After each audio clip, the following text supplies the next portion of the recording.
Support comes from St. Louis Public Library Foundation, helping the library serve children and their families with programs and services needed to become lifelong readers. More information about the foundation is at slpl.org.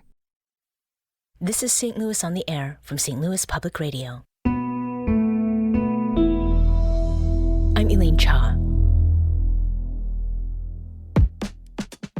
In late summer and early fall of 2014, the fatal shooting of Michael Brown Jr., an 18-year-old black teen, by white Ferguson police officer Darren Wilson sparked widespread civilian protest.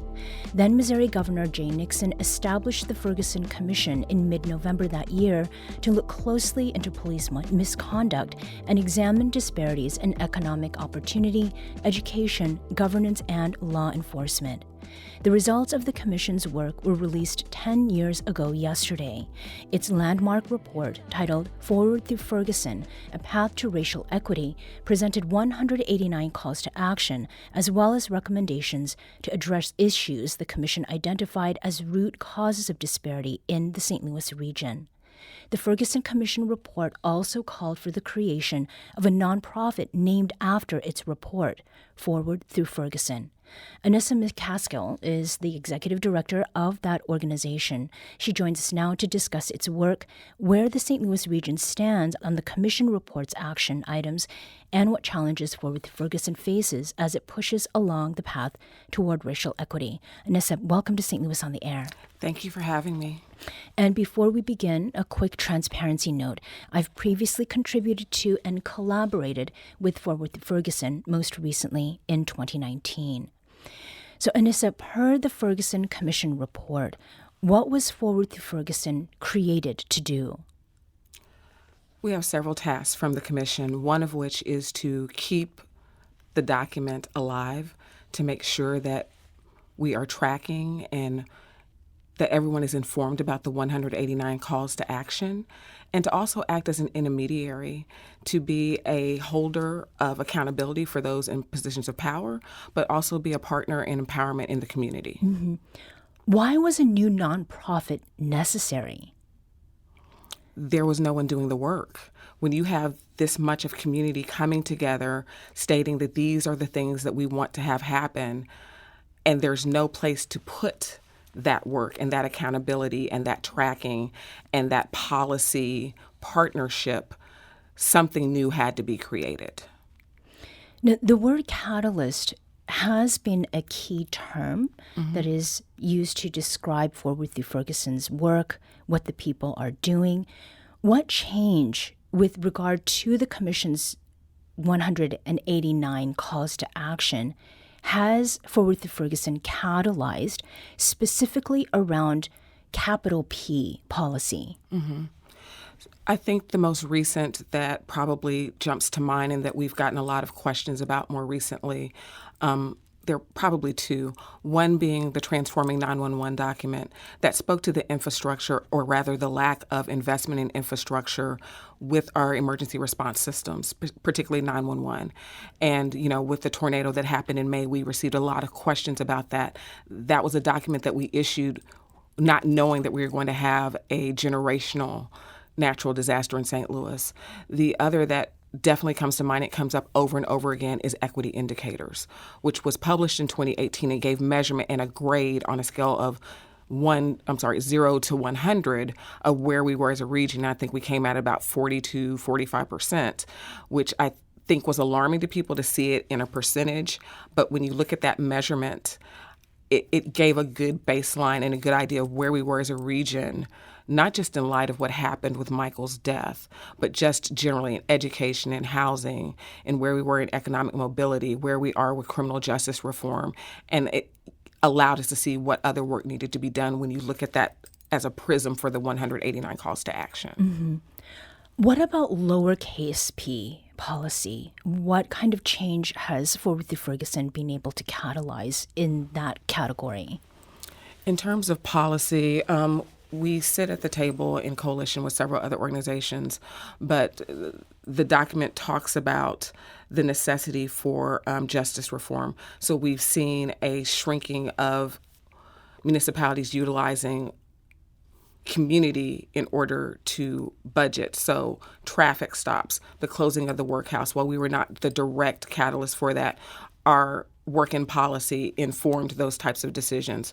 Then you have the creation of the Children's Educational Savings Fund by the City of St. Louis's Treasurer's Office. That's a direct mandate that came out of the Ferguson Commission, and the work that was done by my predecessor, David Dwight IV, informed a lot of the work that was being done with the school board as well as out in community to see the importance of education, self-guidance of education within the City of St. Louis, and then also where the gaps were in terms of education as well in the region. Mm-hmm.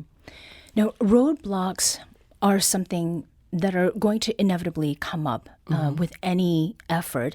And the Commission report recognizes that. What roadblocks have come up in the past decade? You were just talking about some of the wins, about the equity indicators. That was in 2018. So what kinds of hurdles have you all had to face? Updating the indicators. We've made attempts and we've sought funding and partnership in order to do that update. A lot of things have happened since then. We've been through a global pandemic. We've had a change in the conversations that we're having nationally around race and equity. Equity is now being termed as a bad word. So where are we now compared to where we were in 2018? We have not been able to do that measurement other than, as a one-off or like a snapshot, but to do a full view of it, we have not been able to do that. One of the other things that comes to mind is the fact that while we have informed and worked on police reform and updates to how we deal with our criminal justice systems regionally, it's uneven. We haven't seen necessarily the type of reform that we would like to see, and it has not been consistent, and it's often informed by who is in office versus who is not in office, what relationships are present, as opposed to just being consistently done in a progressive way that benefits everyone. Mm-hmm. To what degree have those roadblocks impacted Forward Through Ferguson's day-to-day work, if not some of its short-term goals? I think there's a lot of pivoting and work to find other things that inform the 189 calls to action. It has caused us to our benefit, really lean into the Commission's mandate for the Racial Healing and Justice Fund and to try to catalyze, there's that word again, right? Relationships with those in community who are doing the work when the large P of policy can't be done through relationships or through pressure. We've been able to shift and work directly with community through the fund and then also through some of our smaller works that we've done. At the end of last year, we did a small retrospective on the 4 areas that the Commission looks at, justice for all, youth at the center, racial equity, and opportunity to thrive, the snapshot of what's happened over the last 10 years. And now we're working with the Urban Institute on a 10-year retrospective of the Ferguson Commission's report that has involved some community surveying as well as some community interviews by some of the same team that informed and worked on that original report that we hope to have later in the fall available for community to have a discussion that will inform us how far we've come, what those gaps are, and if some of those priorities have now changed because it's been 10 years. Returning to the indicators, Annissa, whose responsibility is it to update those indicators? I mean, is it Forward Through Ferguson? We take the responsibility because we were at the table for that original document. And we had great thought partnership with the City of St. Louis as well as with United Way. But that is very much a document that we have taken responsibility of and have largely held, and most people see that as our document. And so we don't shy away from having that responsibility to update it, which is why we have sought to be able to have a resource to update it as well. Mm-hmm. And what are we talking about as far as what is necessary regarding resources in order to do that update?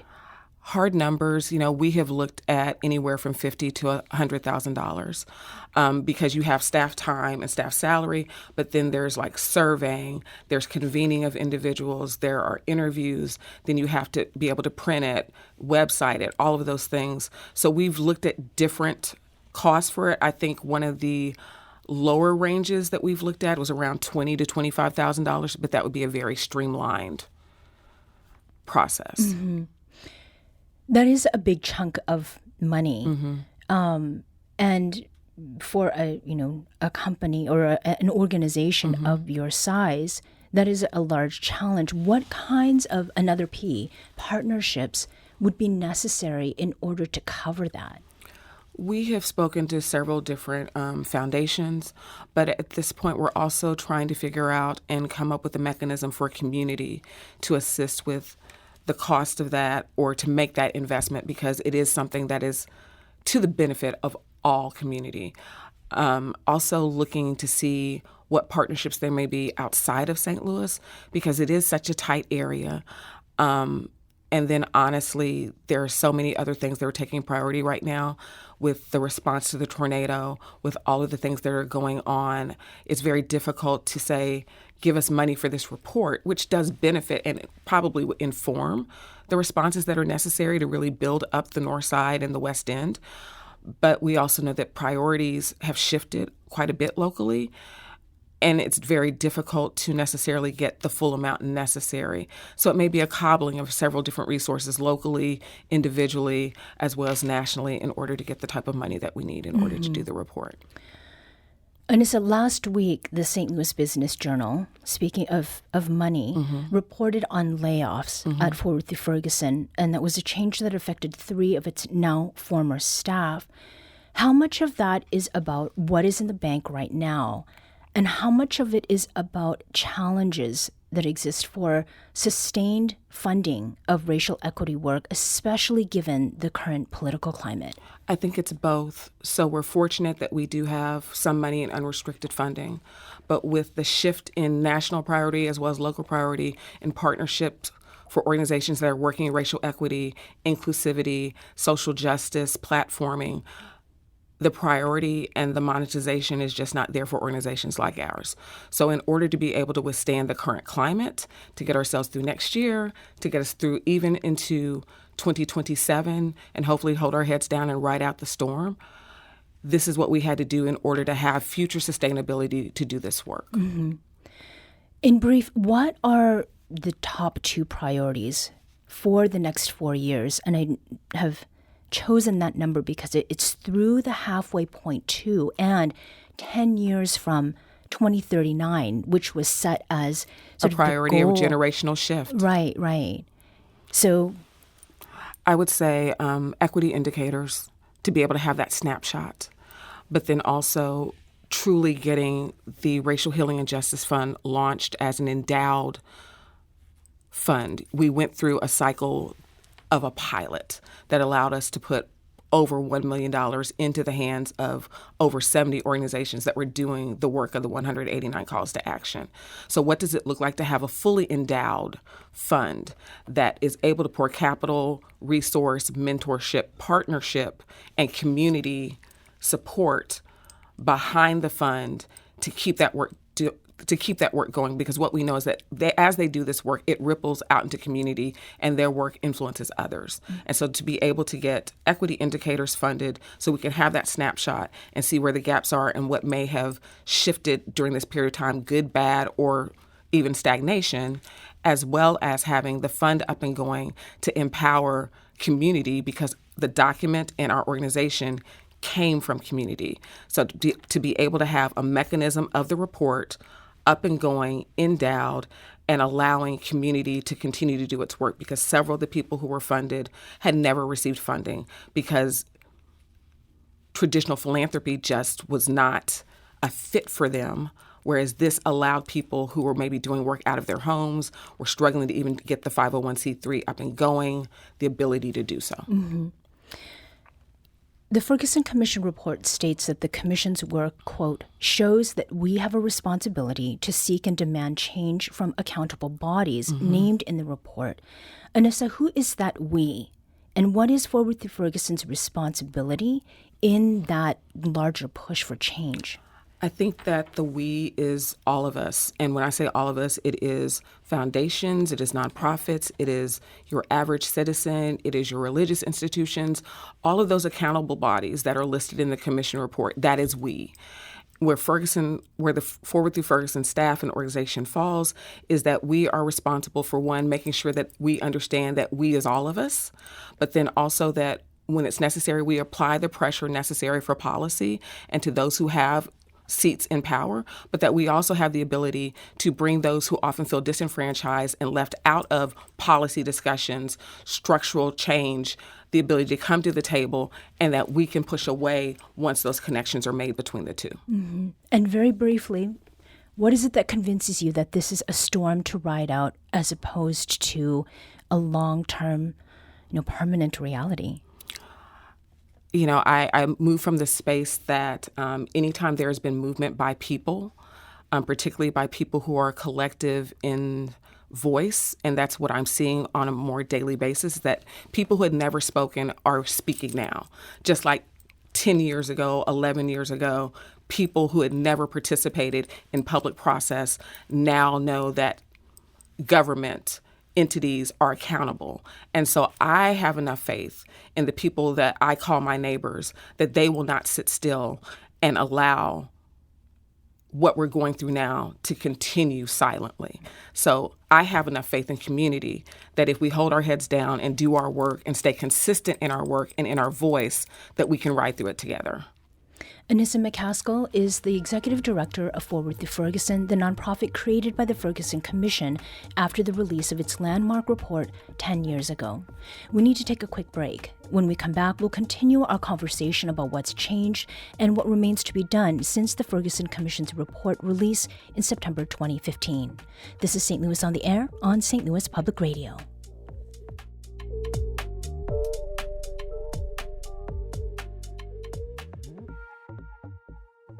This is St. Louis Public Radio. Support comes from Perrick Corporation.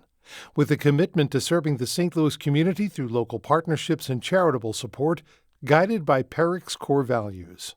More at perrick.com/culture. Welcome back. Let's return to our conversation about areas of progress and work yet to be done since the release of the Ferguson Commission report 10 years ago. Before the break, we spoke with Annissa McCaskill, Executive Director of Forward Through Ferguson, the nonprofit formed out of the Commission report to keep the report's calls to action for racial equity front and center in the St. Louis region. STLPR reporter Chad Davis joins me now to talk through his insights from his reporting about the Ferguson Uprising and many things thereafter. Chad, welcome back to the program. Yeah, thanks for having me. What is it that struck you listening to Annissa talk with me earlier? Well, I think one of the big things that she mentioned and one of the things that we've seen over the last 10, 11 years or so is that there has been a lot of community support. That a lot of people, outside of necessarily, politics or politicians and such and other organizations have really kind of filled in the void in trying to get certain policies or getting certain types of changes and reforms done throughout the St. Louis area. She talked a lot about community, whether it's through the Racial Healing and Justice Fund or just in general, that the lowercase p that she was talking about as well. And I think that we've seen a lot of that happen over the past 10 years. Mm-hmm. Now, Chad, you were the host of a special mini-season of We Live Here, looking back at 10 years since the killing of Mike Brown and the Ferguson Uprising, the movement. What is it that came out of that specifically? The kinds of conversations that you had with people, the observations that you made about that community level change that's important to be thinking about? Well, for one, when institutions or government institutions may not solve the problems that a lot of people in the community need to solve, they do things themselves. So that community aspect that we're talking about. So, we spoke to people like people in charge of Freedom Community Center or Action St. Louis or Close the Workhouse. I mean, those were all grassroots organizations and campaigns. Even people who were trying to figure out their own ways how to have like different protections in their car or ways to identify yourself if a police officer comes through. I mean, these are just all individuals really who are out there making different types of changes that they saw that they needed to change. And then the other thing too is that, and I think Kayla Reed said this in one of the episodes too, but like progress is not linear in a lot of ways. So, you know, a lot of people may be fighting for a certain cause, or they may be trying to make a certain change, and it may not be, you know, an upward trajectory as many may hope for. It kind of goes up and down. Mm-hmm. This idea about generational change, how have you seen that in action, in progress, through the reporting that you've done, and again, through the work that you did on that We Live Here special mini-series?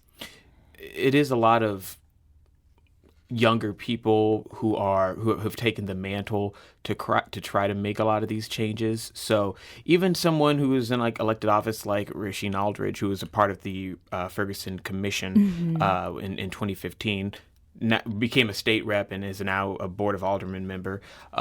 You have people who had run for office directly from that incident, Cori Bush as well. There are a lot of different people who kind of came out of that. So this idea of like generational change, I think really did spark from Ferguson, from the killing of Mike Brown. And then you've started to see a different generation, like within the St. Louis region, kind of come on and take a lot of these challenges. Mm-hmm.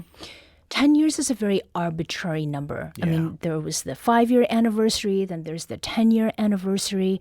Why, from a journalist's point of view, is it important to maintain a certain amount of focus on the Ferguson Commission, on the commission report? I think it goes back to a lot of just accountability questions. So, yeah, it is an arbitrary number, 5 years, 10 years, 15, 20, whatever. But at the same time, even if you're looking and you don't expect, you know, a seismic shift in policies, or you don't expect, you know, a lot of changes, you at the very least kind of have a marker of, okay, well, so-and-so said that this was going to happen by then, or, you know, maybe people wanted this to happen by then. Are those people upset? Are those people happy? You know, just kind of using those years as time markers to find that accountability. And as we close this week, Chad, in just a couple days, you're going to be reporting on something that is very relevant to today's conversation. Tell us about that. Yeah, so there's going to be a virtual town hall on the Ferguson consent decree. So this was, something that was set up by the Department of Justice back in 2015 about some of the things that Ferguson needed to change. It was a court order. And so there has been funding. I think maybe 4 out of the 7 Ferguson council members had voted to cut the funding or slash it of that. So there's a lot of people who, have been upset by that. And there's going to be a town hall, a virtual one on that. So I'll be following that closely. Mm-hmm. And we'll look forward to seeing what the reporting is out of that.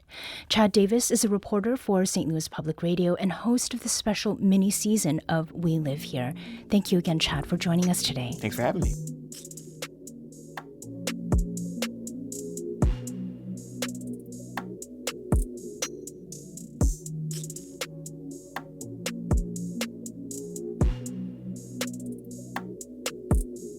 This episode was produced by Elaine Shaw. Our audio engineer is Aaron Dorr. This podcast was mixed and edited by Aaron. Our executive producer is Alex Hoyer. St. Louis on the Air is a production of St. Louis Public Radio. Understanding starts here. Do you find yourself regularly listening to episodes of St. Louis on the Air?